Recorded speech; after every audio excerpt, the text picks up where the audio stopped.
تنبیہات کی گئی تھیں۔ اس آیہ مبارکہ میں اللہ تبارک و تعالی نے انتہائی سخت تحدید فرمائی، ان کے ایک شرکیہ عمل کو واضح کیا، اور اس کے بعد تاللہ لتسألن عما کنتم تفترون، یہ جو آیہ مبارکہ ہے اس کے جو تیور ہیں اور اس میں جو جلال ہے، اللہ اکبر۔ اللہ تبارک و تعالی نے ارشاد فرمایا وَيَجْعَلُونَ لِمَا لَا يَعْلَمُونَ نَصِيبًا مِمَّا رَزَقْنَاهُمْ، فرمایا کہ اور یہ لوگ بناتے ہیں، مقرر کرتے ہیں نصیباً حصہ، مما رزقناہم جو ہم نے ان کو رزق دیا ہے، لما لا یعلمون ان کے لیے جو جانتے ہی کچھ نہیں۔ یہ ذہن میں رہے، یہ ما لا یعلمون جو ہے نا، اس کا فاعل دو طرح سے بیان کیا جا سکتا ہے۔ ایک تو یہ کہ وہ بت کچھ نہیں جانتے، وہ بت جو ہیں انہیں یہ نہیں پتہ کہ ہم کیا ہیں، وہ تو خود پتھر ہیں، ان میں کوئی شعور کو نہیں۔ اور دوسرا جو ہے وہ ان کو بھی نہیں جانتے کہ ہمارے لیے کیا کیا قربانیاں دے رہے ہیں، ہمارے اندھ بھگت جو ہیں وہ ہمارے لیے کس کس سے لڑائی لیتے پھرتے ہیں، انہیں تو یہ بھی پتہ کوئی نہیں۔ انہیں یہ بھی نہیں پتہ کہ وہ کیا کیا نذرانے ہمیں دے رہے ہیں، انہیں یہ نہیں پتہ کہ کون کون سے کھانے پکا کے رکھ رہے ہیں ہمارے سامنے، انہیں ان کے نہ ٹیسٹ کا پتہ نہ ذائقے کا پتہ ہے، لیکن وہ انواع و اقسام کے کھانے لا کے ان کے سامنے رکھتے ہیں۔ اللہ اکبر کبیرہ۔ ایک تو معنی یہ ہوگا کہ ما لا یعلمون کا فاعل اگر ہم اسے لا یعلمون کا فاعل جو ہے ہم ان اندھ بھگتوں کو بنائیں تو پھر معنی یہ بنتا ہے، یعنی بتوں کو بنائیں تو پھر کہ وہ بت جو ہیں وہ نہیں جانتے کچھ بھی۔ اور دوسرا جو ہے یہاں فاعل اس کا وہ اندھ بھگتوں کو بنائیں تو انہیں کوئی پتہ کو نہیں، وہ بھی چٹے جاہل ہیں، کالے جاہل ہیں، بلکہ کہ نہیں کالے جاہل ہیں، چٹا جاہل نہیں ہوتا، کہ نہیں سمجھ آئی، کالا ہی جاہل ہوتا ہے۔ تو وہ کالے جاہل ہیں، ذلیل، اپنی ضلالت کی وجہ سے انہیں یہی پتہ کو نہیں کہ یار ہم جن کے لیے کچھ کر رہے ہیں سارا، انہیں تو کوئی شعور ہی کو نہیں، انہیں تو کسی بات کا پتہ ہی کو نہیں۔ ایسے ہی ہم جناب ان کے نذرانے دیتے پھرتے ہیں، ان کے لنگر بناتے پھرتے ہیں جی، ان کا جناب ہم پرشاد دیتے پھرتے ہیں، کیا سے کیا کرتے پھرتے ہیں، کوئی پتہ ہی کو نہیں۔ ایسے جناب سر پھنسائے ہوئے انہوں نے، نعوذ باللہ من ذالک۔ اللہ تبارک و تعالی نے ان کے جیسے رویے کو بیان کیا نا، اللہ اکبر، فرمایا کہ وَيَجْعَلُونَ لِمَا لَا يَعْلَمُونَ نَصِيبًا مِمَّا رَزَقْنَاهُمْ، فرمایا کہ اور یہ مقرر کرتے پھرتے ہیں ہمارے دیے ہوئے رزق میں سے حصہ ان کے لیے جو کچھ بھی نہیں جانتے، یعنی بت کچھ نہیں جانتے، یہ کچھ نہیں جانتے، دونوں بت کو شعور کو نہیں، عقل اس کو نہیں، دونوں اپنی لاشعوری میں سیم ہو گئے ہیں، دونوں ایک جیسے ہو گئے ہیں، اسے بھی عقل کو نہیں، اسے بھی عقل کو نہیں۔ اور اللہ نے فرمایا دیکھیں کیا انداز ہے، میں رزقناہم، دیا ہم نے ہے، دیا ہم نے ہے، حصہ اوروں کا ہے، حصہ بھی ہمارے دشمنوں کا، ان کے لیے نکل رہا ہے۔ اللہ اکبر کبیرہ۔ یہ جو رویہ ہے نا، اللہ نے جو ان مشرکوں کا بیان کیا ہے کہ باقی سب جگہ خرچ کرنے کو کھلے دل کے ساتھ خرچ کریں گے، لیکن جب اللہ کے نام پہ دینے کی بات آئے گی نا، اس وقت ہمارے لوگوں کو بھی موت پڑتی ہے یا نہیں ایسا؟ ہمارے لوگوں کو بھی موت پڑتی ہے، سچی بات ہے۔ ہم دیکھیں یہاں سے جتنا کچھ بھی لنگر داتا صاحب دربار شریف پہ جاتا ہے، داتا صاحب کو تو کوئی نہیں جاتا نا، وہاں بیٹھے ہوئے جو لوگ ہیں ان میں کوئی لڑکے گھر سے بھاگے ہوتے ہیں، کوئی ویسے گھر سے تنگ ہوتے ہیں، جو بھی بھاگتے ہیں وہاں داتا صاحب جا کے اپنی جناب الگ بزرگی چمکانے بیٹھ جاتے ہیں، ہے یا نہیں؟ تو اس طرح کے جو معاملات ہیں وہاں جو لوگ بیٹھے ہوئے ہیں ان میں کتنے سارے لوگ ہیں پتنی کس عقیدے کے ہیں، کوئی پتہ ہی کو نہیں، وہ نماز ٹائم نماز نہیں پڑھتے اٹھ کے، وہاں اندھا دھند جائیں گے لوگ، جا کے دیں گے۔ میں آپ کے سامنے سچی بات ہے، میں پہلے بھی بارہا بیان کر چکا ہوں، سیدی عبدالعزیز دباغ رحمہ اللہ کا فرمان شریف، آپ یار بہت بڑے ولی ہیں اللہ کے۔ سیدی عبدالعزیز دباغ رحمہ اللہ ارشاد فرماتے تھے، ایک دن آپ نے فرمایا کہ فلاں علاقے سے لے کر فلاں تک، فلاں علاقے تک اتنے سینکڑوں جانور، لاکھوں روپیہ، ہزاروں درہم دینار جو ہیں وہ مزارات پہ گئے ہیں آج، اور اللہ کی قسم کہہ رہا ہوں، حوالہ سچا بتا رہا ہوں، سیدی عبدالعزیز دباغ فرماتے ہیں میرے اللہ نے کسی کا ایک دھیلا بھی قبول نہیں کیا، کسی کا کچھ قبول نہیں کیا۔ کیوں؟ میں کہ ان کے گھر کے پاس مدرسے تھے، ان کے گھر کے پاس غریب بیٹھے ہوئے تھے، مسکین بیٹھے ہوئے تھے، وہ مانگتے رہے، انہوں نے نہیں دیا، دربار پہ لے گئے۔ کیوں؟ اگر رب کی رضا مقصود تھی تو وہاں کیوں نہیں دیا تم نے؟ بتاؤ۔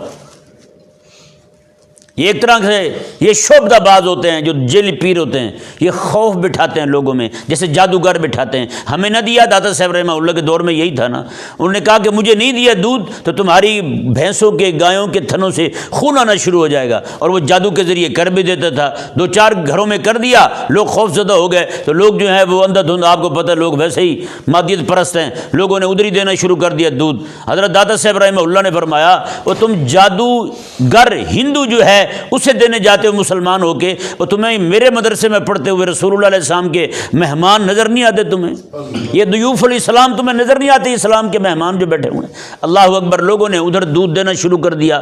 جادوگر کو پتہ چلا تو مقابلے میں آ گیا۔ بھائی داتا صاحب رحمہ اللہ کا خود نظریہ اور فکر یہی ہے کہ آپ جو کچھ بھی دینا چاہتے ہیں وہ اللہ کے نام پر، جنہوں نے اپنے آپ کو محصور کر رکھا ہے اللہ کی راہ میں، جو کماتے نہیں ہیں، ادھر ادھر نہیں جاتے، مسجد میں بیٹھے رہتے ہیں، مدرسے میں بیٹھے رہتے ہیں، پڑھتے رہتے ہیں پورا دن رات دین حضور کا۔ اب بتائیں نا یار، داتا صاحب کے مزار شریف پہ بندہ پڑھا ہو، نماز فجر کی نہ پڑھے، اسے دینے کا فائدہ ہے؟ یا وہ مدرسے میں پڑھنے والا بچہ جو پچھلی رات کو ٹھنڈے پانی سے وضو کر کے تہجد پڑھتا ہے، پھر قرآن پاک اٹھا کے سبق یاد کرنا شروع کر دیتا ہے، اسے دینے کا ثواب زیادہ ہے؟ بتائیں نا۔ لیکن ہمارے لوگوں کو سمجھ نہیں آتی، سچی کہہ رہا ہوں میں۔ وہی رب فرما رہا ہے دیا ہم نے ہے، حصے اوروں کے ہیں۔ اور جو اللہ کے نام پہ اللہ کے گھر میں بیٹھا ہوا قرآن پڑھ رہا ہے، اس کا کوئی حصہ ہی کوئی نہیں۔ یہاں بھی ایک بندہ دوست تھا، وہ ہر جمعرات کو داتا صاحب دیکھ دیا کرتا تھا۔ میں نے اسے کہا یار آپ مدرسے اتنے ہیں بیچارے، وہ مانگتے پھرتے ہیں، آپ مدرسوں کو جا کے دے دو۔ کہتا نہیں، داتا صاحب ناراض ہو جائیں گے، داتا صاحب ناراض ہو جائیں گے، تم نے حضور کے دین پڑھنے والے بچوں کو کھانا کیوں کھلایا ہے، لہذا دفع ہو جاؤ یہاں سے۔ تم کیا ہے یہ؟ سچی بات ہے، یہاں جب لوگ کوشہ بانٹتے نا، وہ کہتے ہیں، ہماری زبان میں کہتے ہیں کہ اندھی کرے انی کرے خیرات پھر دے اپنے نو۔ وہ انی نو کی پتہ لگتا ہے؟ نظر ہی نہیں آتا کوئی۔ چل یہ بھی شیداں کا، یہ بھی شیداں کا، یہ بھی آنٹی رشیداں کا ہے، وہی وہ رشیدہ ہو یا شیدہ ہو، سارا اسی کو جاتا ہے، آگے پیچھے سارے محروم۔ کئی سارے لوگ یہاں بھی ارد گرد جہاں بھی مدرسے ہیں سب کو بانٹیں گے، دروازے کوٹ کے دیں گے، حالانکہ انہیں کے گھر سے ان کے گھر میں بھی پہنچا ہوگا، انہیں کو دوبارہ دینے جائیں گے، لیکن مدرسے کا دروازہ کسی کو نظر نہیں آئے گا۔ یہ حساب ہوتا ہے ہمارا۔ سمجھ نہیں آ رہا؟ کاش کہ ہمارے لوگوں کو، میں سچی بتاؤں آپ کو، یا میں صرف آپ کو صرف تحدیث نعمت کے طور پہ بتا رہا ہوں۔ میں میلسی کے علاقے میں ایک مدرسے میں کسی جگہ میں گیا ہوا تھا، وہاں سے میں واپس آ رہا تھا، تو وہاں سے میں نے بیٹھنا تھا رکشے وغیرہ پہ نا، گاڑی پہ بیٹھ کے میں نے آگے آنا تھا، سفر کرنا تھا۔ وہاں میں ایک مسجد شریف تھی، نماز پڑھنے گیا مغرب کی۔ سچی بات ہے سخت سردی تھی، بچے مدرسے کے ان کے کپڑے پھٹے ہوئے تھے، پتہ ہے کپڑے پھٹے ہوئے تھے بچوں کے، جوتے نہیں تھے ان کے پاس، چادریں نہیں تھی ڈھنگ کی پہننے کی۔ میں نے دیکھا جتنے پیسے میری جیب میں تھے، جتنے بھی تھے، وہ سارے نکال کے میں نے بچوں کو دے دیے۔ میں نے کہا یار یہ کچھ نہ کچھ آپ لے لینا کپڑے پہننے کے لیے۔ وہیں سے کوئی 7-8 کلومیٹر کا فاصلہ تھا، وہ سارا میں نے پھر پیدل کیا سفر۔ جس کو درد نہ آئے تو بالکل نہیں آتا، نظر ہی نہیں آتا، حالانکہ ساتھ بڑی بڑی کوٹھیاں کھڑی ہوئی تھیں لوگوں کی، ان کی جناب کار کے اوپر بھی کپڑے پڑے ہوئے تھے۔ تو مدرسے میں پڑھنے والا بچہ جو ہے وہ بیچارہ، اس کو پہننے کے کپڑے کو نہیں۔ جب بچے اس قسمہ پرسی کی حالت میں دین پڑھیں گے تو بچائیں کیا کام کریں گے وہ دین کا؟ سچی بات ہے، اس سے بڑا اندھا ہی کوئی نہیں جس کو لنگر دینے کے لیے وہ کئی 100 کلومیٹر دور دربار تو نظر آ جائے، لیکن اپنے محلے میں غریب کا بچہ جو دین پڑھنے والا ہے وہ اسے دکھائی نہ دے۔ کاش کہ ہمارے لوگ جو ہے نا وہ سمجھتے۔ سچی بات ہے، آج ایک نعت خواں جو ہے وہ لاکھوں روپیہ لے کے جاتا ہے تم سے، ایک نعت خواں لاکھوں روپیہ، بلا مبالغہ کہہ رہا ہوں، لاکھوں روپیہ لے کے جاتے ہیں۔ یہیں پہ ایک بندہ ہے آپ کے علاقے میں ہی، فیکٹری ہے اس کی، اس نے نعت خانوں کے مہینے مقرر کیے ہوئے ہیں، کسی کو 50,000 دیتا ہے، کسی کو 60 دیتا ہے، کسی کو کتنا دیتا ہے۔ حضور کے عاشق ہیں جی، حضور کے ثناخوانی کرتے ہیں، اور جناب ہر رات جب وہ فارغ ہوتے ہیں محفل نعت سے واپس آتے ہیں، اکٹھے بیٹھ کے لوڈو کھیلتے ہیں اور تاش کھیلتے ہیں۔ بتائیں کیا عشق رسول ہے تو ہمارا؟ محفل نعت ہوگی، لاکھوں نہیں کروڑوں اڑا دیا جائے گا، کروڑوں روپیہ نعت محفل نعت پہ اڑا دیا جائے گا جناب۔ وہ بڑے بڑے نعت خان بلا رہے ہیں، بڑے بڑے نام آ رہے ہیں، جی یہ عاشق رسول ہے جی، وہاں پہ کھڑے ہو کے اچھل کود ہو رہی ہے، ناچ ٹاپ رہے ہیں جناب۔ سچی بات ہے، ان کی ایک ایک محفل سے ایک ایک مدرسہ تعمیر ہو سکتا ہے بہت زبردست قسم کا۔ ایک سال کی اپنے یہ بریلوی طبقہ اپنی محفلیں روک دے نا، سچی بات ہے اتنے سارے مدرسے ان کی اتنے مضبوط ہو جائیں، بیان سے باہر ہوگا، تعلیمی انقلاب آ سکتا ہے یار یہاں ہمارے یہاں۔ لیکن نہیں، پیسہ جتنا ہے 11ویں پہ جا رہا ہے، کلخانی پہ جا رہا ہے، 40ویں پہ جا رہا ہے، ختموں پہ جا رہا ہے، انہی کاموں پہ جا رہا ہے پیسہ تمہارا سارا۔ اور جتنا بھی پیسہ تم نے لٹایا سارا پیروں پہ لٹایا ہے، جاہل پیروں پہ۔ آج وہی پیر جو ہیں وہ بابلے بن کے سیدھے صحابہ کو پڑھیں، صحابہ کی گستاخیاں کر رہے ہیں وہ پیر ہیں۔ تم نے بھی تقریریں کی، مولویوں نے بھی قبر پہ چادر چڑھانا جائز، قبر کو چومنا جائز، قبر کے گرد گھومنا جائز، قبر کی طرف سفر کرنا جائز، سارا کچھ تم نے کیا ہے۔ اور تم نے دین حق کیوں نہیں بتایا ان کو؟ پھر یہ سارا کچھ بتایا، آگے تو وہی باگڑ بلے پیر بیٹھے ہوئے تھے بدماش، انہوں نے پکڑ کے نظریاتی حملہ کیا ہے اہل سنت پر۔ میں سچی کہہ رہا ہوں، نظریاتی حملہ کیا ہے۔ آج جس پیر کو ہاتھ لگاؤ وہ حضرت امیر معاویہ رضی اللہ عنہ کا دشمن نکلتا ہے بدماش۔ جس پیر کو ہاتھ لگاؤ وہ بھونک رہا ہے، اس کے اندر سے غلاظت اور گندے دھوئیں اٹھ رہے ہیں صحابہ کرام علیہ رضوان کی دشمنی کے۔ بتائیں، جس کو بھی دیکھو اس کو بھی اعتراض سوچ رہے ہیں آقا علیہ السلام کے صحابہ پر۔ ایک پیر جناب وہ آتا تھا میرے پاس، ایک دن آیا تو پیر تھا، اپنے آپ کو کہتا تھا وہ میں جی حجر شاہ مقیم کا گدی نشین ہوں۔ کوئی بیٹھ گئے جی، بیٹھ گئے باتیں کرنے لگے تو یہ محرم کا مہینہ جو ہے یہ تو ہوتا امام حسین کا ہے، لیکن یہ امام حسین کے مہینے میں کبھی کسی ابو کو لے آتے ہیں، کبھی کسی ابو کو لے آتے ہیں۔ ابو بکر صدیق کی بات کر رہا ہے۔ یہ کون ہے بدماش؟ یہ وہ لوگ ہیں جو آپ کے اسٹیجوں پہ آپ نے جن کو بت بنا کے بٹھایا ہوا ہے، سچی بات ہے، بت بنائے ہوئے آپ نے، ان کو چوما چاٹا اور جناب بٹھایا، ان کے نذرانے مقرر ہیں، ہر شے مقرر ہے۔ یہاں سے لوگ پیسہ اتنا بھاری بھرکم پیسہ اٹھا کے، مجھے معلوم ہے ہمارے محلے میں کتنے لوگ ہیں جو درباروں پہ ان کو کتنا پیسہ جاتا ہے اور کبھی ان کو توفیق نہیں ہوئی کہ مدرسے کو بھی 1 روپیہ دے دیں۔ بتائیں، لاکھوں روپے جاتا ہے، بلا مبالغہ کہہ رہا ہوں میں ان لوگوں کو جانتا ہوں، خود ذاتی طور پہ جانتا ہوں۔ پیر کے پاس جا رہے ہیں اور پیر کا پیسہ وہاں تو وہ کہتے ہیں کیا اندھی پیسے اور کتی چاٹے، وہ حساب ہے۔ ہمارے ایک عالم تھے وہ بتاتے ہیں، میں نے اپنی کتاب میں یہ واقعہ نقل کیا ہے، وہ کہتے ہیں ایک جگہ گئے ہوئے تھے بیان کرنے کے لیے، بیان کے بعد کیا ہوا، ابھی انتظار کر رہے ہیں بیان کا، بیٹھے ہوئے بجلی چلی گئی، تھوڑی دیر میں کتے بھونکنے لگے، کتے بھونکنے کی آواز آنے لگی۔ انہوں نے پوچھا کہ یہ کیا ہوا ہے؟ انہوں نے کہا وہ بجلی چلی گئی نا، اے سی بند ہو گئے ہیں اس لیے کتے پریشانی میں بھونک رہے ہیں۔ پیر کے کتے اے سی میں بیٹھے ہوئے ہیں، یہ ہے تمہارے نذرانوں کا حال، پکڑے جاؤ گے تم بھی اور وہ بھی جو تمہارے پیسے سے کتے پال رہے ہیں۔ اور جس بندے کا پیسہ اتنا لائق نہ ہوا کہ حضور کے دین کے مدرسے کو لگے، اس بندے کا پیسہ اسی لائق ہے کہ اس کا پیسہ کتوں پہ خرچ ہو۔ پھر تمہیں پتہ ہے ان پیروں کی کتنی بڑی بڑی مارکیاں بنی ہوئی ہیں، کتنے بڑے بڑے انہوں نے شادی ہال بنائے ہوئے ہیں، کتنے بڑے بڑے 5 سٹار ہوٹل بنائے ہوئے ہیں انہوں نے، مدرسہ غریب و غریب کھڑا ہوا ہے۔ یہاں کسی کو کہہ دیں یار یہ رسول اللہ علیہ السلام کی دین کی کتاب ہے، اس کو چھاپ دیں، اس کی ضرورت ہی کوئی نہیں، ضرورت پھر کتے پالنے کی ہے، گھوڑے پالنے کی ضرورت ہے۔ پھر انہی کے نذران، قسم خدا دی یہ بریلوی ٹولہ اگر ان پیروں کو نذرانے نہ دیتا، جاہل پیروں کی بات کر رہا ہوں جو علماء حق ہیں، شیوخ ہیں اہل سنت کی، ان کی بات نہیں کر رہا ہوں میں، اگر ان جاہلوں کو نذرانے نہ دیتا تو آج یہ باولے کتے بن کے حضور کے صحابہ کو نہ پڑھتے۔ سچی بات ہے، جس بدماش کا پیٹ بھرتا گیا ہے وہ صحابہ کو بھونکنے لگ گیا ہے۔ وہ آج کسی کو مسئلہ افضلیت لے کے بیٹھا ہوا ہے، کوئی جناب حضرت امیر معاویہ کو بھونک رہا ہے، یزید کو کیوں بنا دیا؟ بھئی یزید کو کیوں بنا دیا؟ تو اپنے آپ کو دیکھ، تو حضرت امیر معاویہ کا فیصلہ غلط تھا، کیوں بھی وہ چھوڑ دیتے لوگوں پر، لوگ ہی بناتے رہتے۔ بھی میں اس معاملے میں پڑھتا نہیں ہوں، ان معاملات میں صحیح کہہ رہا ہوں، ہم کون ہوتے ہیں ان معاملات کو چھیڑنے والے؟ سچی بات یہ ہے، کہتے ہیں یہ وہ موروثی کام ہو گیا، وہ جانشینی والا کام ہو گیا، یہ تو جائز نہیں تھا۔ میں نے کہا آپ یہاں بیٹھے ہوئے ہیں، آپ سے پہلے یہاں پہ گدی پیر کون تھے؟ کہتے میرے ابا۔ میں کہا ان سے پہلے؟ میرے دادا۔ میں کہا ان سے پہلے؟ کہ میرے پردادا۔ میں نے کہا یہ کیا ہے؟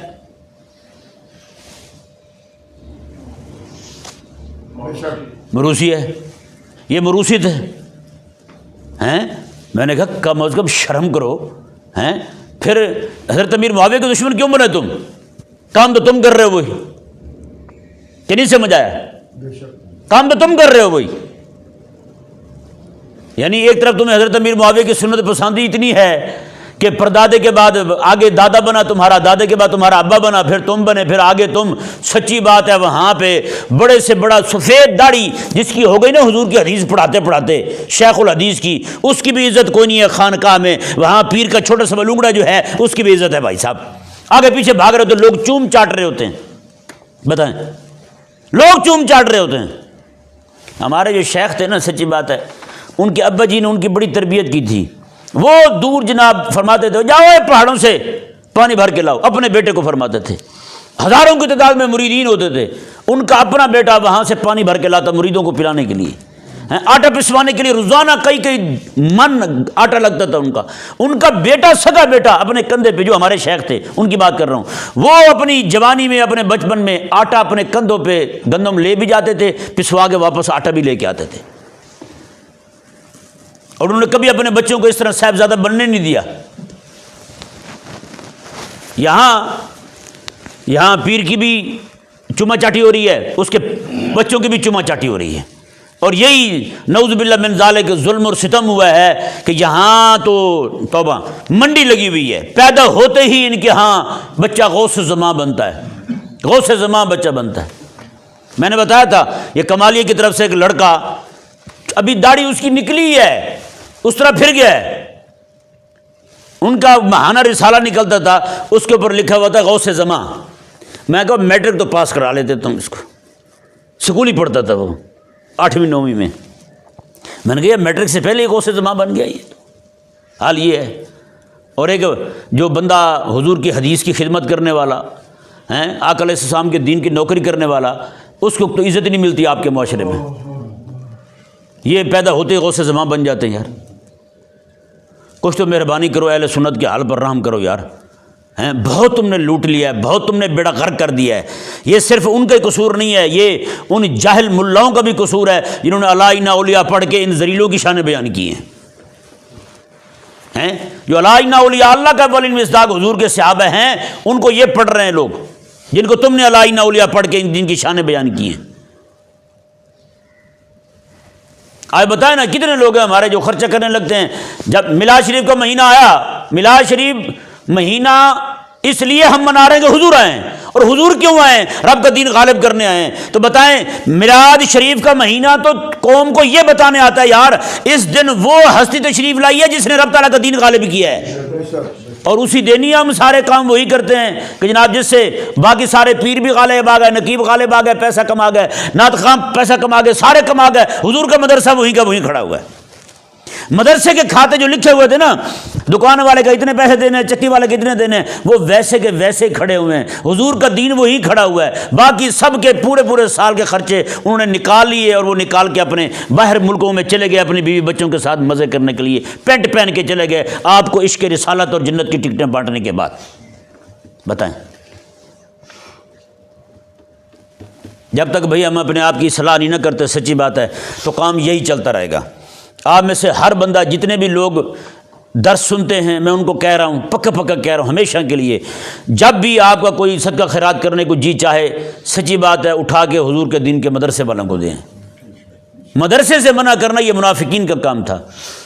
قرآن کریم میں اللہ تعالیٰ نے فرمایا کہ اس نے کہا تھا لا تنفقوا علی من عند رسول اللہ حتی ینفضوا. وہ منافقوں نے کہا تھا، گوئے عبداللہ بن ابی نے کہا تھا، یہ جو رسول اللہ علیہ السلام کے پاس بیٹھ کے حضور کا دین سیکھ رہے ہیں نا، ان کو روٹی نہ دیا کرو. تم جب روٹی نہیں دو گے تو یہ رسول اللہ کو چھوڑ کے بھاگ جائیں گے. یہی سازش اس منافق کی تھی، یہی سازش آج کے یہودی کی ہے، یہی سازش آپ کی حکومتوں کی ہے، اور اسی سازش کا حصہ جو ہے نا ہمارے لوگ بنے. آج ہی مجھے ایک دوست نے، بلکہ ابھی تھوڑی دیر پہلے، ادھر آنے سے تھوڑی دیر پہلے ایک دوست نے پوسٹ بھیجی، انڈیا کا مولوی ہے، اس نے لکھا ہے، اس نے کہا پاکستان کے کسی مدرسے کو کوئی چندہ نہ دیں، کیونکہ پاکستان میں کوئی ایک بھی عالم جو ہے نا وہ حق کو ماننے والا نہیں ہے، سارے حق چھوڑ چکے ہیں. بتائیں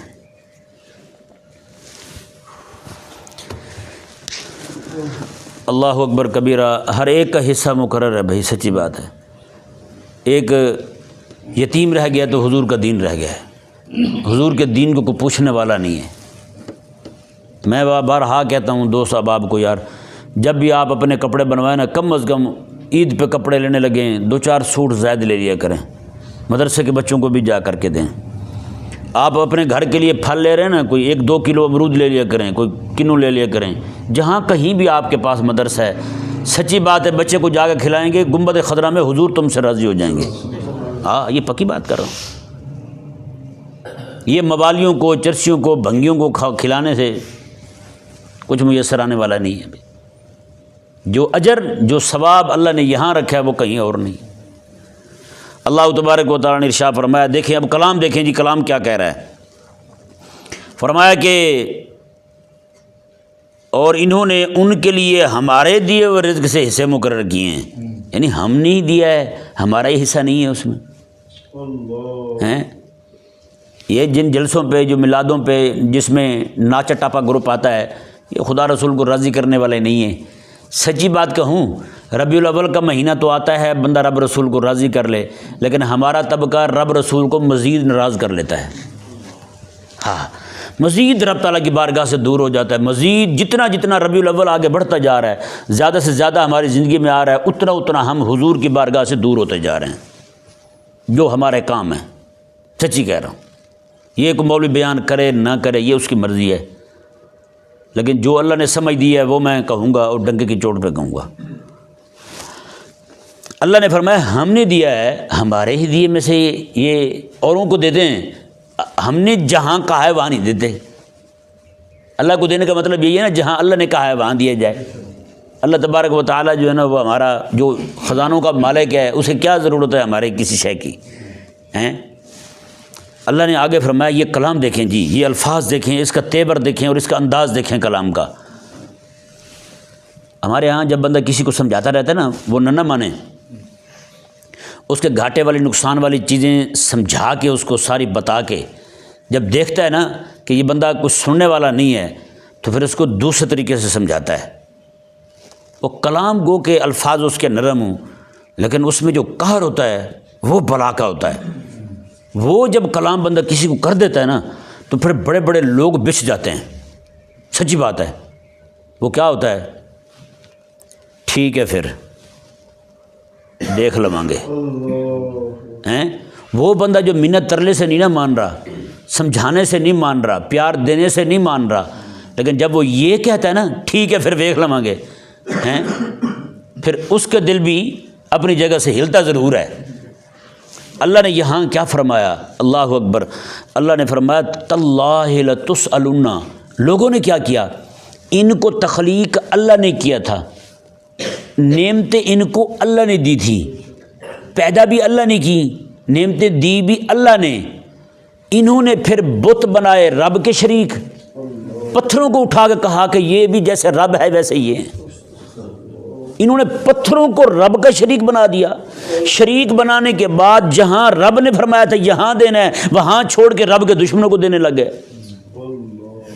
اللہ نے حبیب بھیج کے سارا کچھ سمجھایا، سمجھانے کے بعد اللہ نے کیا فرمایا، اللہ اکبر، میں تاللہ لتسألن عما کنتم تفترون، اللہ نے فرمایا قسم خدا کی تم سے ضرور پوچھا جائے گا، تم یہ باتیں گھڑتے پھرتے ہو، پوچھ لیا جائے گا تم سے، تاللہ لتسألن، اللہ کی قسم تم سے پوچھا جائے گا۔